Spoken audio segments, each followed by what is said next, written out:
কবরগুলো আমরা খুঁড়ি, আমার চাচারা খুঁড়ে, মানে প্রায় চাচা খুঁড়ে, প্রায় আমরাও খুঁড়ি কবরটা বলতে গেলে কি, যেমন আমাদেরটা হয়, আমরা মুসলিম তো আমাদের হয় 3.5 হাত, আর এদের হয় মানে গলা পর্যন্ত কবর খোঁড়া হয়। এরা দেয় কবরটা দেয় বাক্সের মধ্যে তাদের কোনো যে জিনিসপাতি হলো, যেমন ফুল টুল দিল, মালা টালা দিল, নতুন কাপড় চাপড় দিল। আবার কবর দেওয়ার পর ওরা আগরবাতি বা কী জ্বলায়, তারপর করে, তারপর কবরটা ওরা সাজিত করে। উপর থেকে ওরা কবরের উপর বাক্সটা দিয়ে খিল ঠুকে দেয়, যেন বাক্সটার পরে থাকে, বন্দি থাকে, কোনো পোকামাকা বা ভিতরে ঢুকতে না পারে। তারপর ওরা কবরটা সাজিত করে ওরা মাটি দেয়, তারপর উপর থেকে নেপে বা কোনো ওরা যা ইচ্ছা করে, তারপর ওরা যায়। আপনারা এখন যে দুটো কবর দেখছেন, এইটা আসলে দুটো কবর না, এখানে 3টা কবর। এইখানে 3 জনকে কবর দেওয়া সমাহিত করা হয়েছিল, 3 জনকে দাঁড়ানো অবস্থায়। অন্যান্য কবরগুলা শায়িত অবস্থায়, এখানে কিন্তু 3 জনকে দাঁড়ানো অবস্থায়। ভদ্রলোককে সমাহিত করা হয়েছে, তার নাম হচ্ছে জন লুইস ডিপিডাব্লিউ, 1898, ওই যে সাল 1898। উত্তরবঙ্গের সৈয়দপুর থেকে আমি আপনাদের স্বাগত জানাচ্ছি। আমরা আজকে এসেছি একটি খ্রিস্টান কবরস্থানে। এইখানে যে সমাধিসৌধ আছে তার অনেকগুলো বৈচিত্র্য আছে। কাউকে সমাধিস্থ করা হয়েছে দাঁড় করিয়ে, কাউকে পশ্চিম মুখ করে, কাউকে উত্তর মুখ করে। এই সমাধিসৌধগুলো অনেক পুরনো, 1800 সালের শেষের দিকে, 1900 সালের শুরুর দিকে। এই সমাধিগুলো কেন এত বৈচিত্র্য, আমরা এই সমাধিগুলো আজকে দেখার চেষ্টা করব এবং আপনাদেরকে দেখাবো। এইখানে আপনাদেরকে একটা জিনিস দেখাই। এই যে কবরস্থান, এই কবরস্থানের পাশেই কিছু বাড়িঘর আছে, কবরস্থানের দিকে মুখ করা। এই দৃশ্য আমি এর আগে কোথাও দেখি নাই। কবরস্থানের দেয়াল ঘেঁষা বাড়িঘর থাকে, কিন্তু কবরস্থানের দিকে মুখ ফিরানো বাড়িঘর এর আগে আমি দেখি নাই। এখানে 3-4টা বাড়িঘর আছে। এইখানে যাদের বাড়িঘর তাদের সঙ্গে আমি কথা বলেছি, তারা একটুও ভয় পায় না। আমি কিন্তু এখানে থাকতে পারবো না, আমি ভীষণ ভয় পাই। মৃত মানুষকে আমার বেশি ভয়, মানে একটা মানুষ যখন নড়াচড়া করে না, কথা বলে না, এইটাই আমার ভীষণ ভয় লাগে। মানুষকে আমি নড়াচড়া করতে, কথা বলতে দেখে অভ্যস্ত। যখন এই মানুষটা পাথর হয়ে যায়, তখন এই মানুষটার প্রতি আমার এক ধরনের ভয় কাজ করে। এই যে কবরস্থানটা আছে না, এই কবরটা, এখানে 2 জন আছে, একটা স্বামী একটা মহিলা, মানে স্বামী স্ত্রীর জায়গায় দাঁড় করা কবরস্থানটা হয়েছে। আর ওই জায়গায় আছে একটা কবরস্থান, ওইটাও দাঁড় করে দিছে ওদের কেউ। আর তার পাশে একটা আছে, এটা তার বাচ্চার কবর আছে, তাকে বলতে কি দাঁড় করে দিছে। আর বাকি যেগুলো দেখতেন সবগুলোই আমার মনে আছে, পশ্চিম পাশে মুখ করা আছে সবগুলোরে। এই যে সমাধিসৌধগুলো দেখছেন, এই প্রত্যেকটাই হচ্ছে পশ্চিমমুখী। আর এই পাশে এই যে এইখানে 2টা দেখা যায়, এটা হচ্ছে উত্তরমুখী। বেশিরভাগ সমাধিসৌধই পশ্চিমমুখী বা উত্তরমুখীও আছে। অর্থাৎ আমরা এখানে 3 ধরনের কবর দেখতে পেলাম। কাউকে দাঁড় করিয়ে সমাহিত করা হয়েছে, কাউকে পশ্চিমমুখী করে সমাহিত করা হয়েছে, কাউকে উত্তরমুখী করে সমাহিত করা হয়েছে।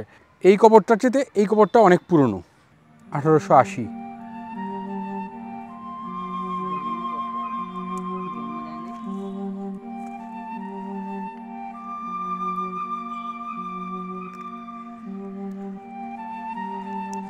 এইগুলা কিন্তু মুঘল রীতির মুসলিম কবরের মতোই দেখা যায়।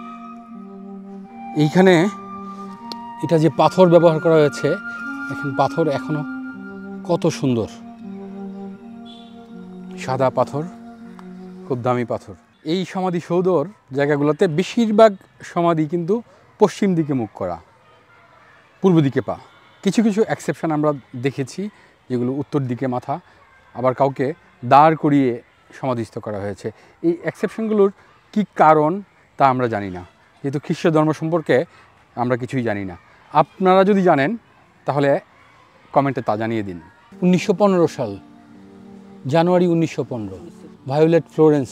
এটা 25 এপ্রিল 1913। এই পাশে আরও কবর আছে বা সমাধিসৌধ আছে, ওগুলা শিলালিপি নাই।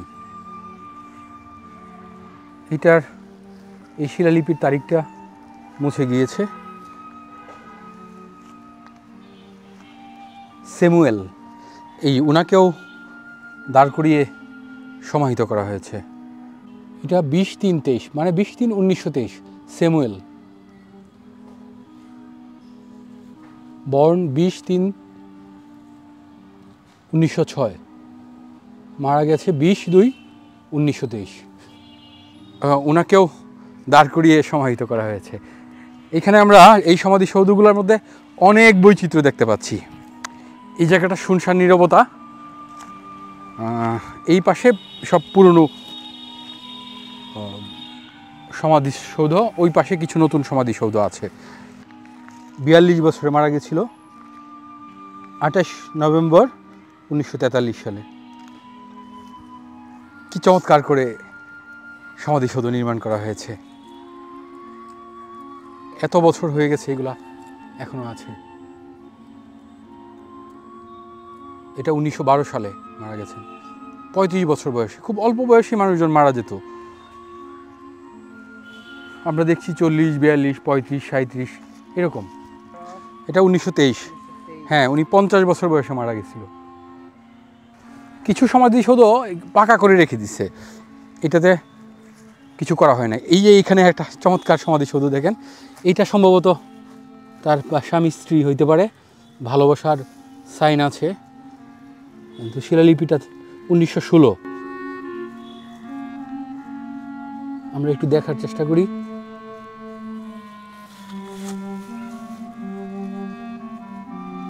এটা দেখা যাবে না, হয়তো কোনো স্বামী তার স্ত্রীকে সমাহিত করেছিল, সেইখানে সমাধিসৌধের উপরে লাভ সাইন দিয়ে দিয়েছে। এখন তো অনেকটা অনাদর অবহেলায় আছে। ব্রিটিশ পিরিয়ডে তো এটার কদর ছিল। এখন যারা মাইগ্রেটেড খ্রিস্টান বাঙালি, তারাই তো এখানে থাকে, তাদেরকে সমাধিস্থ করা হয়। আপনারা একটু চিন্তা করেন, সেই বিদেশ বিভুঁই থেকে এখানে আসছে, এখানে এসে এই 40-45 বছর জীবিত ছিল, তারপরে মারা গেছে। ডেড বডি ওই দেশেও যায় নাই, এইখানেই তাদেরকে সমাহিত করা হয়েছে। ভদ্রলোকের নাম ফিলিপস। 1891 সালে তার জন্ম, 1932 সালে তিনি মৃত্যুবরণ করেন।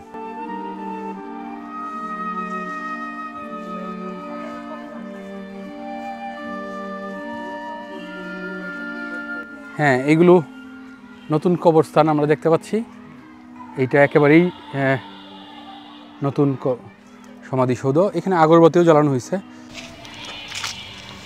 রানুবালা দে, ফিলোমিনা বিশ্বাস, সুধীর কুমার দে, পূর্ণজয় দে, তার মানে যারা পূর্বপুরুষ হিন্দু ছিলেন তাদের অনেকেই খ্রিস্টান ধর্ম গ্রহণ করার পরে, এই যেমন পূর্ণজয় দে, মিসেস সরজিনী সিং, শুভানা মণ্ডল, মিস্টার দ্বিজেন্দ্রলাল সিং, 19/12/1991 সালে মারা গেছে। বিভা রানী মণ্ডল, সমর মণ্ডল।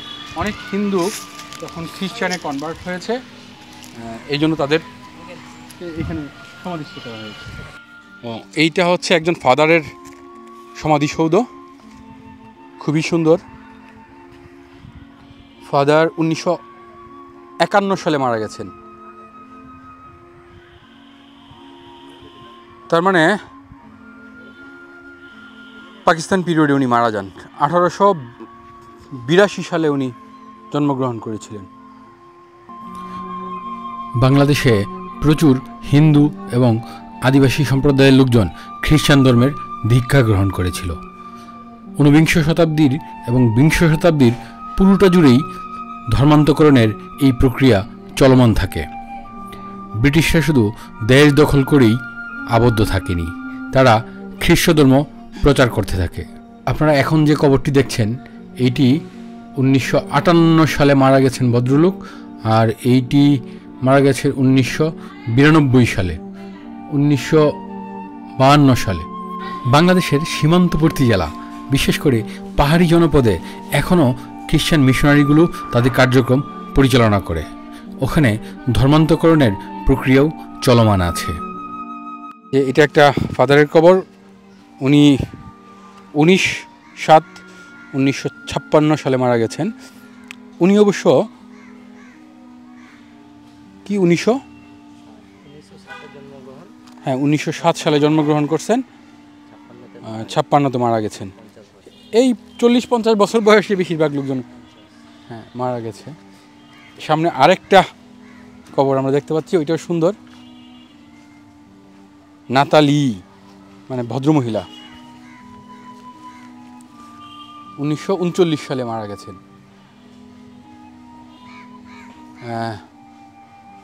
মাই ডেভুটেড অ্যান্ড ডার্লিং ওয়াইফ, তার হাজব্যান্ড তাকে এখানে সমাধিস্থ করেছিল। 31 বছর বয়সে উনি মারা গেছেন। আরে সেই আত্মীয় স্বজন কত দূরে, এই লোকগুলো এখানে মারা গেছে। মিস্টার দ্বিজেন্দ্রলাল সিংয়ের কবরটা দেখাই। 19/12/1991 সালে মারা গেছে। এইটা ব্যতিক্রম, এটা একেবারে গোল করা হয়েছে। একই দেয়ালে আরেকটা, মারিয়া অ্যাঞ্জেলা। তারপরে অমলাবালা বিশ্বাস। তার মানে কি দুইজনকে সমাহিত করা হয়েছে এখানে? হ্যাঁ, দুইজনকে সমাহিত। হ্যাঁ, লোকজন আসে, ওরা সপ্তাহে একবার, কোনো দিন বা অনেকরা মাসে মাসে প্রত্যেক দিনে আসে, 40 দিন প্রায় ওরা আসে। তারপর থেকে আসে ওদের মানে প্রায় তেমন হয় না, তা 40 দিন লাগাতার ওরা আসে। 40 দিন মানে ওরা আসতে থাকে, সকাল দুপুর যে কোনো সময় ওরা আসে কবরে। 40 দিন ওরা জিয়ারত করে যায় ওদের কবরটা। তখন কি ফুল টুল দেয়? ফুল টুল বলতে গেলে আগরবাতি জ্বালায়, মোমবাতি জ্বালায়, ওরা দোয়া জিকির যা করে যায়, ওরা জিকির দোয়া করে যায় 40 দিন ওরা প্রায়। আর 40 দিন ওরা আসবেই কবরে। বাক্সটা ওরা রশিদে নামায়, রশি দিয়ে নামায়, রশিদে বাক্সটা নামায় ওরা। আপনাদেরকে একটা মজার জিনিস দেখাই। এই যে কবরস্থান, তার এক দেয়ালের মধ্যেই চিনি মসজিদ। চিনি মসজিদটা অনেক পুরনো, কবরস্থানটা অনেক পুরনো। এখনকার সময় হইলে কবরস্থানওয়ালারা তার পাশে অন্য ধর্মের কোনো ধর্মালয় স্থাপন করতে দিত না, বা অন্য ধর্মের ওই স্থাপনাটা এই কবরস্থানের পাশে করতো না। মানে এই যে পরস্পর ধর্মের মধ্যে দূরত্বগুলো বাড়ছে, ইন্টার রিলিজিয়ান কনফ্লিক্ট বাড়ছে, আগে কিন্তু এটা ছিল না। এই কবর দুটোর আত্মীয় স্বজন ইংল্যান্ড থেকে মাঝে মধ্যে নাকি আসেন, এসে এই কবর তারা দেখে যান। আমি শুনেছি প্রায় এদের লোকজন দুজন আসে, বিদেশি এনারা, এদের লোকজন আসে, কিন্তু আজ পর্যন্ত দেখি নাই আসতে আমি। তার জন্য আমি তো আমি বাইরে থাকি, তো তার জন্য দেখা হয়নি একবারও আমার এই বিদেশি লোকদেরকে। সম্মানিত শুধুই সৈয়দপুরের খ্রিস্টান সমাধিসৌধ থেকে আজকের মতো বিদায় নিচ্ছি। সবার জন্য অনেক অনেক শুভকামনা।